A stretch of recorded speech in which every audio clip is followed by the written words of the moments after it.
Afin de réaliser un biscuit à la cuillère, nous avons besoin de blanc d'œuf, de sucre semoule, de jaune d'œuf, de farine et de fécule de pomme de terre. La première étape se construit sur un battage de blanc d'œuf qui vont être meringués avec du sucre semoule. Pour mes mots, le biscuit à la cuillère est classé dans la famille des pâtes battues ou pâtes montées.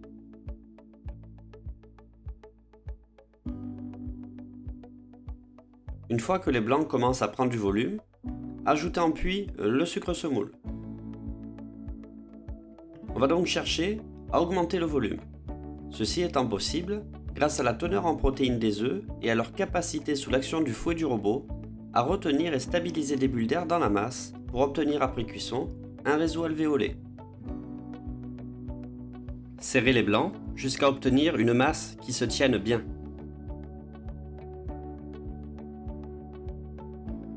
Versez délicatement les jaunes d'œufs sur le bord de la paroi de la cuve et mélangez délicatement la masse au robot quelques secondes à faible vitesse. Il est important de ne pas mélanger trop rapidement, sous peine de faire retomber la masse.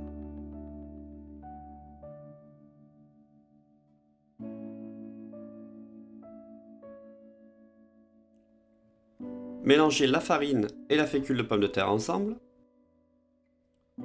La fécule de pomme de terre n'est pas obligatoire, mais elle va permettre d'alléger considérablement la préparation.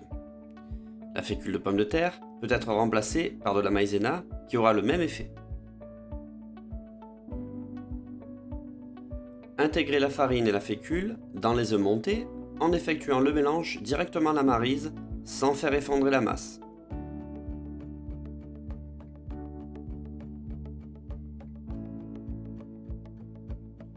L'utilisation du fouet est déconseillée, sous peine de voir l'appareil se liquéfier et engendrer un développement minime.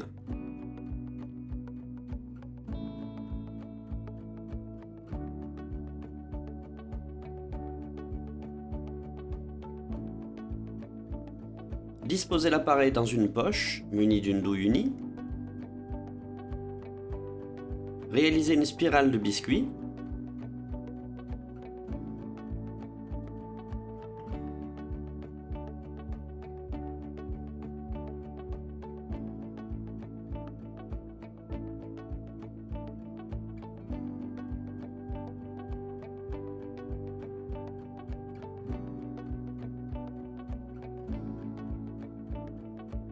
Ou étaler directement sur feuille selon utilisation.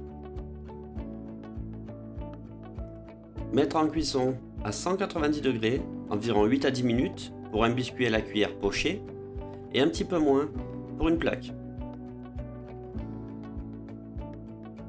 Préparez le sirop de ponchage en mélangeant du café chaud avec le sucre semoule et l'extrait de café.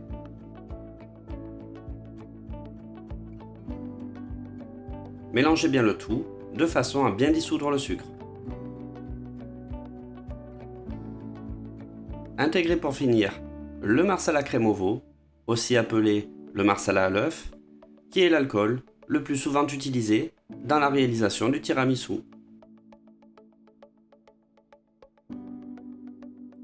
Afin de réaliser une pâte à bombe, commencez par disposer le sucre semoule et l'eau dans une russe afin de réaliser un sirop. La pâte à bombe est un appareil mousseux composé d'œufs entiers ou de jaune d'œuf sur lequel a été versé un sucre cuit entre 117 degrés et 121 degrés. Globalement, le principe est quasiment le même que pour la fabrication de la meringue italienne, hormis bien entendu la présence de jaune d'œuf ou d'œufs entiers. Ce chauffage intense, permis par le sirop de sucre, va permettre une semi-coagulation des œufs ou des jaunes d'œufs. Le fouettage au batteur va permettre quant à lui le refroidissement et surtout le foisonnement de la pâte à bombe. Les pâtes à bombe sont relativement stables dans le temps. En effet, le sucre cuit, en plus de semi-coaguler les œufs ou les jaunes, va apporter une viscosité importante. En refroidissant, la pâte est fouettée de manière à l'homogénéiser et assurer la dispersion du sucre cuit.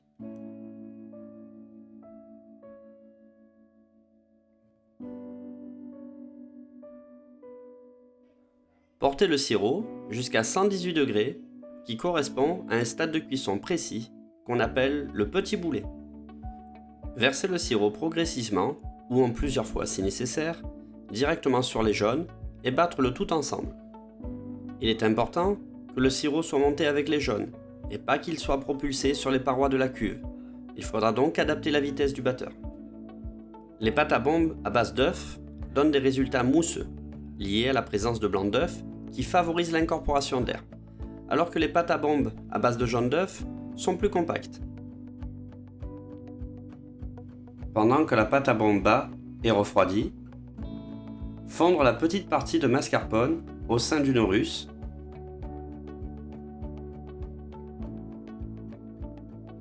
Intégrer la gélatine préalablement réhydratée. Bien faire fondre le tout en veillant à ce que celle-ci soit bien dissoute.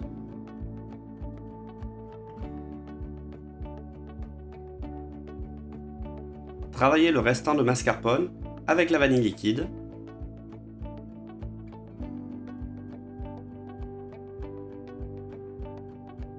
Lissez bien celui-ci à l'aide d'un fouet.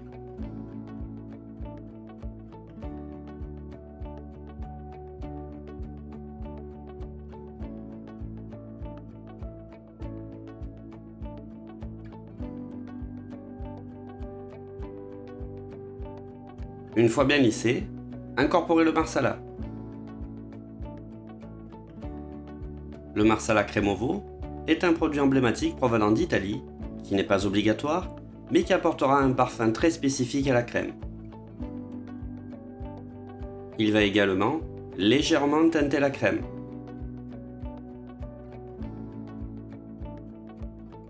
Une fois le mascarpone bien lissé, ajoutez la gélatine fondue chaude en mélangeant rapidement. Il est très important que la gélatine soit bien chaude afin de ne pas générer de choc thermique en contact avec le mascarpone froid. Veillez à mélanger immédiatement de façon à bien disperser la masse. Sans attendre, incorporez la crème fouettée qui aura été montée de façon très souple.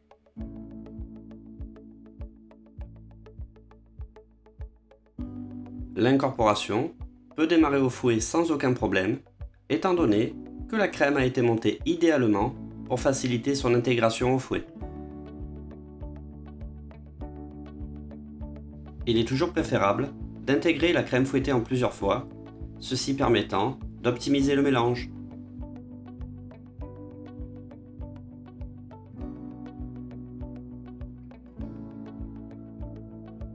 Une fois la pâte à bombe bien montée et refroidie, on observe une augmentation de volume considérable. Intégrez la pâte à bombe à l'appareil.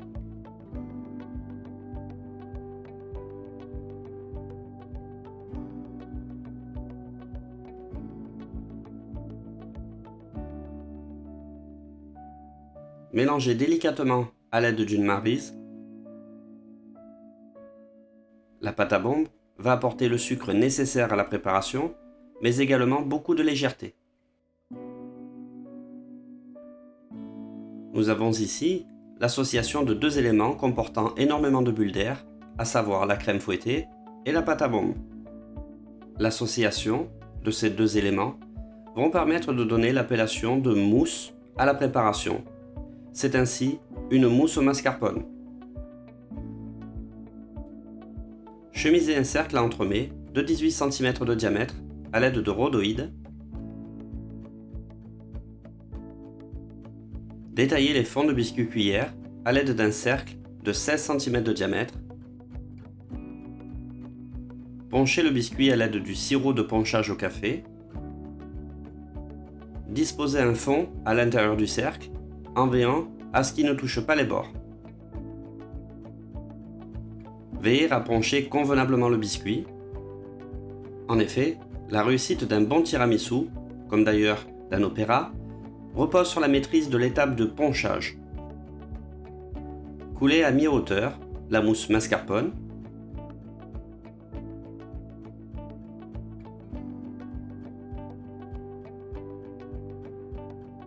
Chemisez convenablement les bords afin d'obtenir un entremets bien lisse. Pour faciliter cette étape, munissez-vous d'une petite spatule coudée.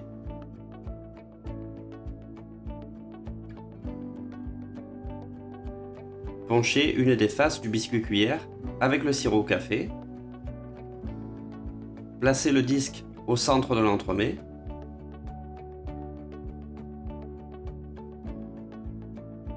Ponchez à nouveau soigneusement.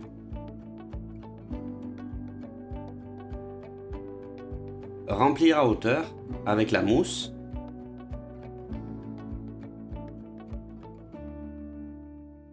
Égaliser convenablement.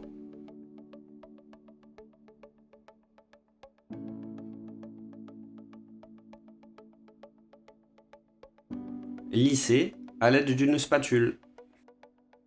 Entreposer en surgélation quelques minutes afin de raffermir l'entremet et de faciliter le décerclage. Pendant ce temps, préparez la chantilly italienne en battant la crème comme une chantilly. Cette crème contient une bonne proportion de mascarpone, globalement 70% de crème et 30% de mascarpone, ce qui restituera une consistance plus ferme qu'une crème chantilly classique. Montez la crème régulièrement à l'aide d'un fouet. Incorporez la vanille liquide et le sucre glace.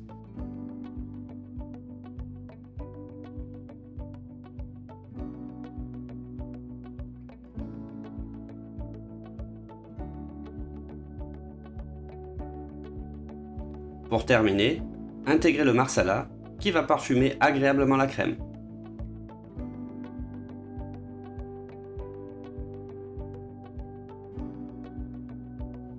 Pochez des boules de chantilly italienne de façon aléatoire directement sur l'entremet.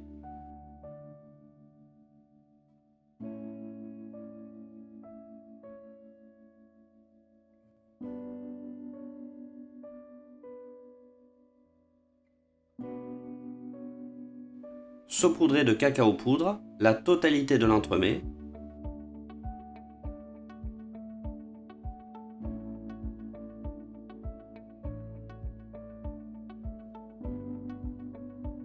Pour finir, décerclez l'entremet.